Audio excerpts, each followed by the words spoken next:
How you doing, ladies and gentlemen? Another rousing episode of Urban Politics with your boy, FizzEdMusic.com.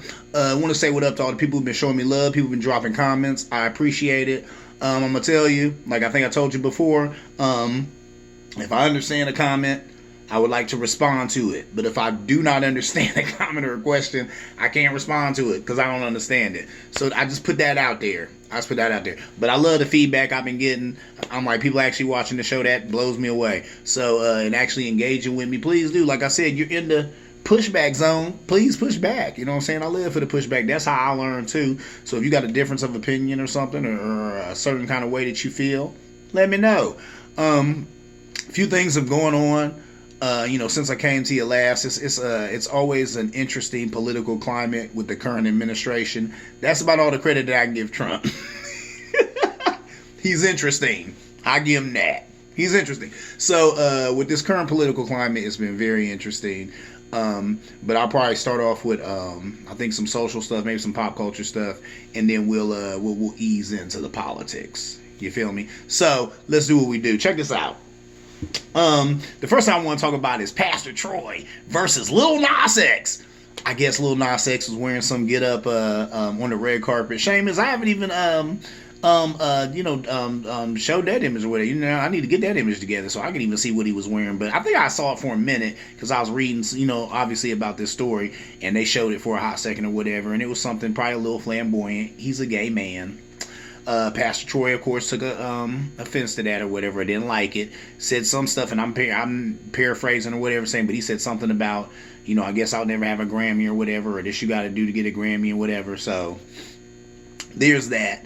He was, you know what I'm saying. So there's people. They talked to Lil Nas X on the Morning Hustle show, radio show. I listen to a lot of radio.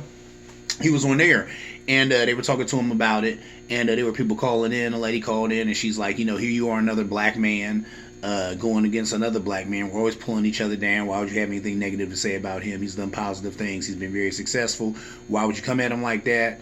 And of course, Pastor Troy fell back on his faith. He said, hey, I'm a person of faith.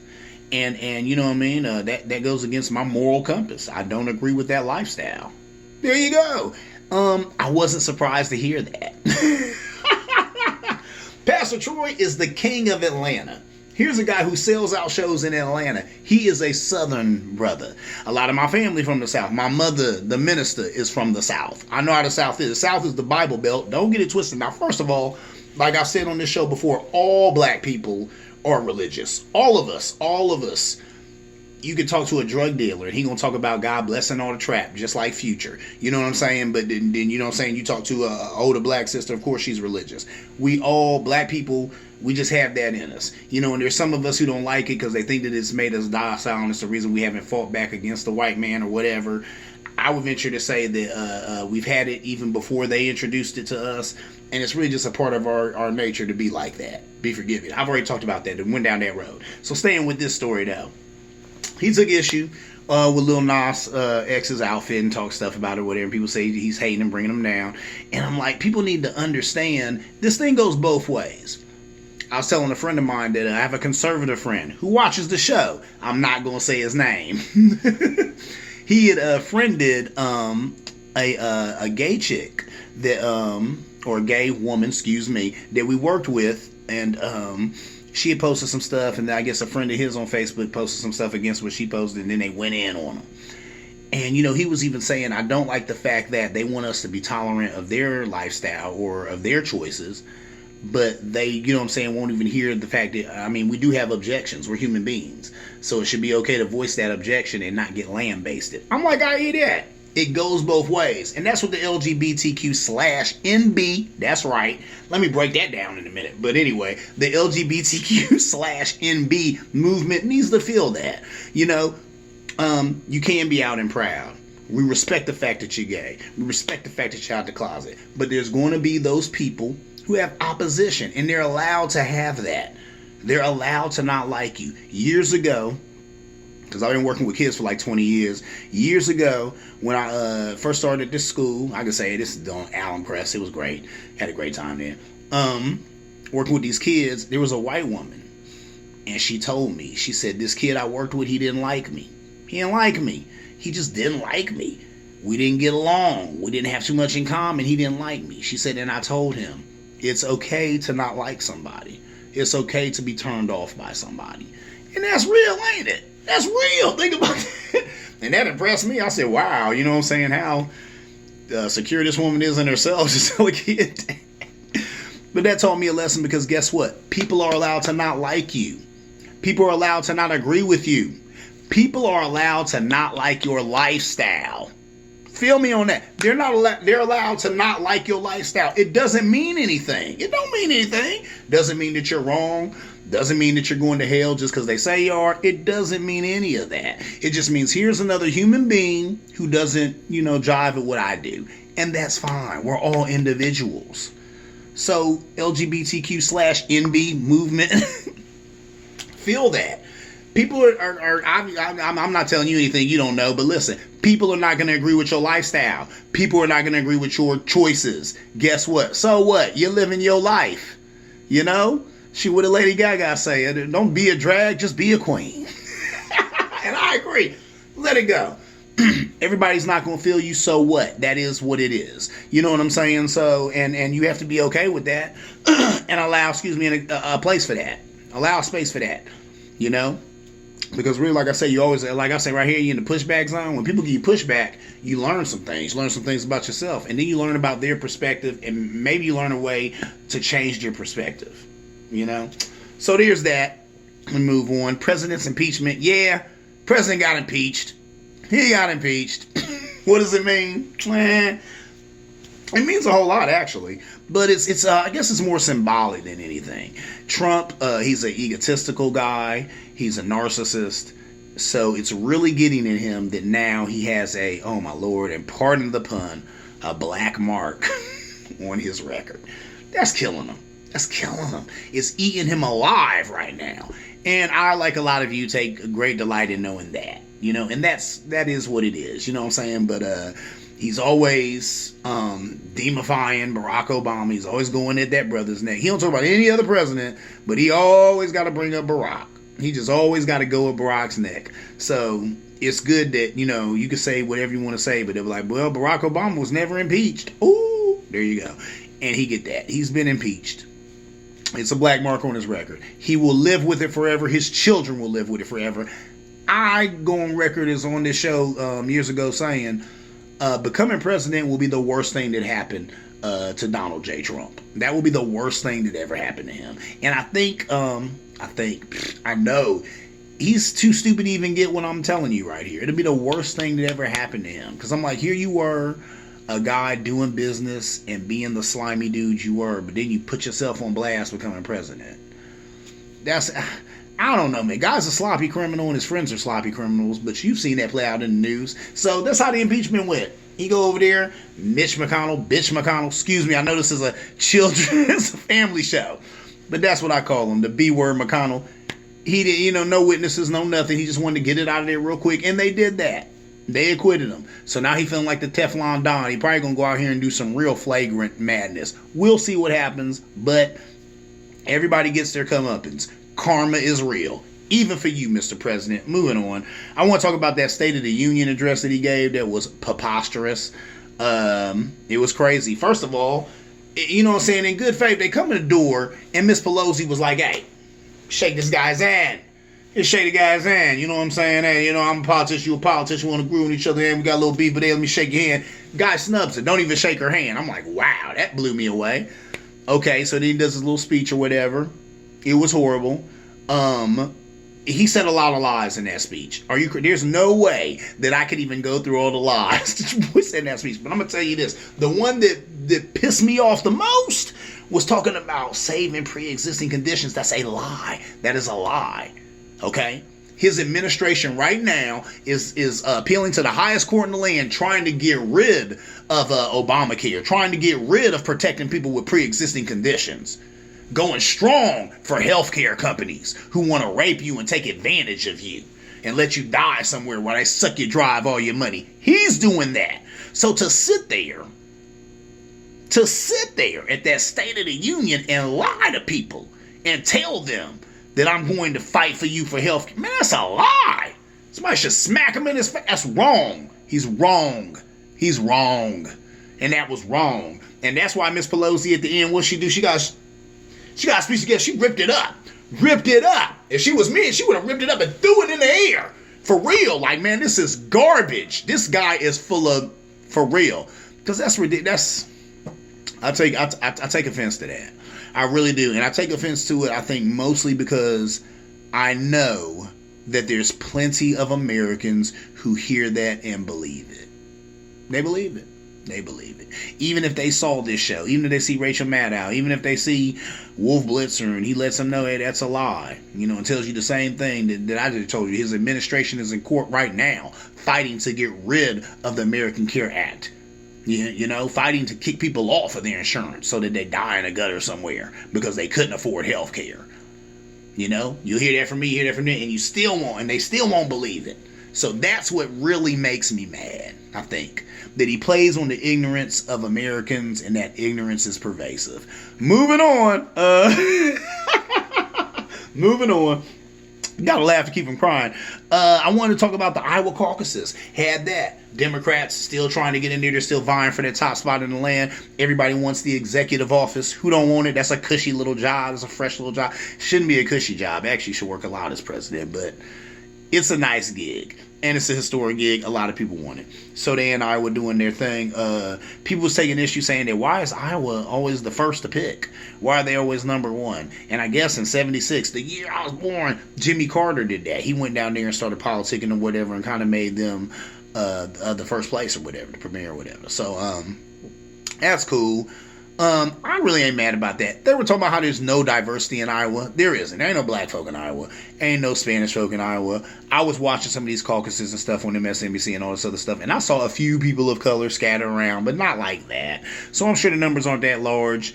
That's whack. That's not good. If they're going to have these caucuses and a place is going to be first, it definitely needs to be a place that represents America. So really there probably should be a lot of women of color in whatever state that the first caucuses are in, because that's the average American is a woman of color. That's what the average American would look like, a female of color. So that'd be interesting. So we should do that, but we're not doing that.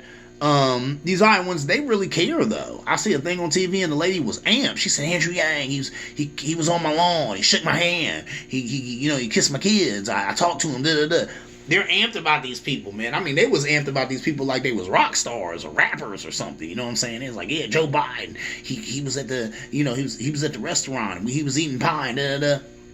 So maybe Iowa is the place where it needs to be, because these Iowans, they take it seriously, and I was impressed. I am impressed, because I don't know. I guess I don't get starstruck at all, really. And that's not to break my head, pat myself on the back. I'm just like that. I mean, I can like a person's art or what they produce and not necessarily care about them. I don't know. So, I had to be like that. It's like that now.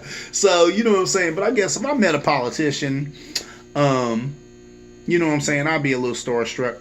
That takes me back to a story I meant to tell you. I'm going to wait till the end. Let me cover this other thing and then we'll go back to that. Okay, so there's that. Iowa caucuses, no diversity. Are you mad about that? It can be, but the Iowans, they take it seriously. If other places are taking it seriously, maybe you'd be first too. Anyway, moving on. The last thing I want to talk about is Rush Limbaugh. I know you've heard the name. Conservative talk show host. This guy has said horrible things. Horrible things. Number one, he got the Presidential Medal of Honor. Are you serious? Are you serious? A dude who has said misogynistic things. He said racist things. He has said just stupid things that just are totally confounded. He has pushed conspiracies. This guy is the worst of the worst. So are we surprised that the worst of the worst presidents gives him the Presidential Medal of Honor? I'm not. We could have seen that coming. We could have seen it coming. And God bless Rush's little heart. He was all touched at the State of the Union when the president broke it on him. Like, oh, and we're also giving Rush Limbaugh the Presidential Medal of Honor. He was impressed. He was surprised. He didn't know that was coming. That guy sucks. But he has sucked for years. With that said, he's getting that Medal of Honor. He has cancer. He has lung cancer. When I heard that, I'm not going to lie, at first I was like, well, good riddance to bad rubbish. Ooh, That's a little tough. That's a little tough. He's still a human being. I do not agree with anything. I had to think about that. Anything that Rush Limbaugh says. I can't think of one Rush Limbaugh show, and I've heard some because I listen to all this stuff because I want to get it all in. You know what I'm saying? I'm not just on the left or on the right. I want to get the right in. I want to get the left in, and then I'll sit in the middle, but I want to get some of the middle in too if somebody else in the middle. So that's what's up. You know what I'm saying? But I don't hear too many people in the middle like me. So anyway, for real though, I listen to all this stuff, and I probably don't agree with anything I've ever heard the man say. But guess what? He's a human being, and I do not wish for his death. And I do not take any joy or delight in him dying. You know? So with that said, I don't feel like good riddance and bad rubbish. I feel like, hey, that's a man who's got lung cancer. I feel bad for him. I will pray for him and pray for his family. And pray that he makes this transition into the next life in a smooth and easy manner. And that's all I can do. There it is. I disagree with the man politically. I disagree with the man socially. Disagree with the man on everything.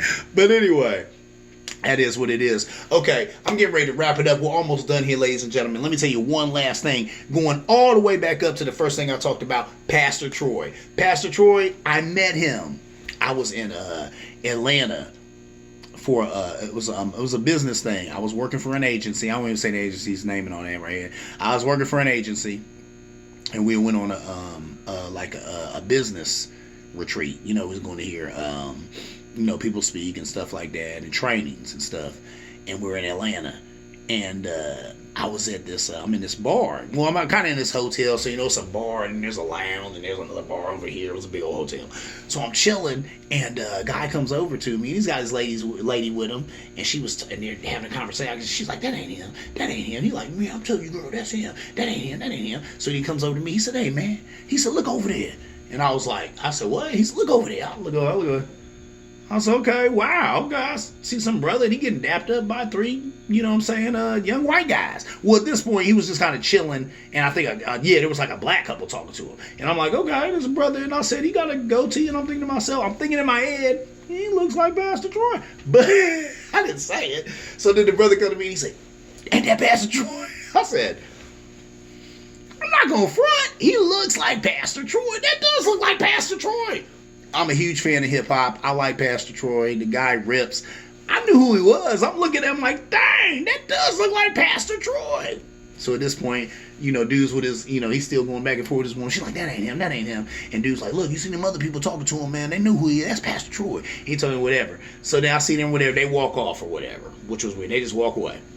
So now I'm sitting there and I'm still looking, and then I see like these three young white guys walk up to him, and they're talking to him, and I'm looking like, whoa, and then they pull out camera phones, and they start taking pictures with him. I said, holy my, that gotta be Pastor Troy, because they know when they see a famous person, they jumped on it.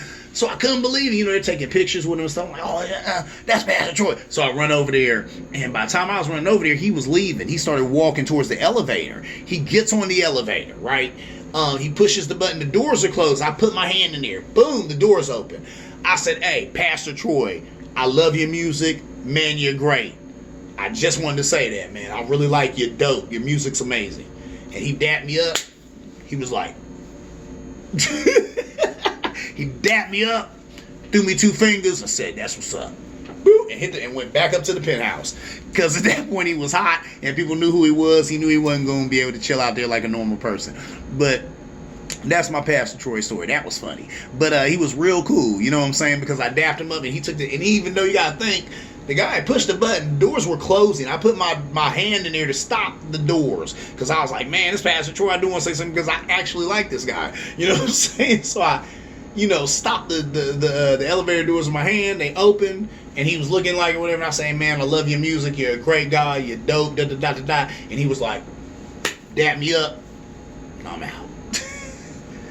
That right there gave me tons of respect for the man. So there's that. The fact that he's a Southern guy who comes from the Bible Belt, who has been submerged in religion, and is a lot like my mother and a lot like my sister, my older sister. And myself too. Get out of here. I was raised in the church. I can understand how he doesn't support Lil Nas X's lifestyle, and that's cool. And you know what? I didn't hear Lil Nas X say anything about his critique because I think Lil Nas X is already there. Some people won't feel this, and that's fine because I feel this, and this is me living my truth. And that's what's up. And that's what we all got to do. We all got to live our truths. Don't worry about what the next man say. Don't ever worry about that. I've always been like, look, if they talking about me, they talking about me. I'm not talking about them or thinking about them. They thinking about me. They talking about me. So that's what's up.